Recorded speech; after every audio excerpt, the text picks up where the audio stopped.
এই বস্তুটোৱে সেই লাইনটোৱে আমাৰ বহুত পেইনফুল পৰিয়ালৰ লোকে এতিয়া চিন্তিত আছে চবেই ফোন কৰি আছে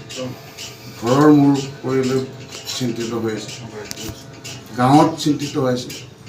মোৰ সমৰ্থকসকল চিন্তিত হৈছে মোৰ সমষ্টিবাসী ৰাইজ চিন্তিত হৈ আছে অসমৰ ভাৰতীয় জনতা পাৰ্টীৰ সকলো লোক চিন্তিত হৈ আছে মোক মেছেজ কৰি আছে ফোন কৰি আছে কিন্তু এইটো এটা ভেৰি পেইনফুল এনেকুৱা পেইনফুল চিটুৱেশ্যন এটা কাইণ্ড অফ টেৰৰিষ্ট এক্ট বিধানসভাটো হাইজেক কৰিবলৈ আহিছে তাৰমানে কি টেৰৰিষ্টে হাইজেক কৰে ভাল মানুহে কৰে নেকি Vidhan Sabha hijack speaker deputy speaker home বনাই দিয়া তাৰমানে গোটেই বিধানসভাখনে তেখেতসকলে হাইজেক কৰিবলৈ কাৰণে চেষ্টা কৰিছিলে কি ইণ্টেনশ্যন আছে এইটো ইনকুৱাৰীৰ পিছত লওক হয়তো আল্টেৰিয়ৰ মোটিভ বেলেগ ডাঙৰ মোটিভ লৈ পেলাইও আহিব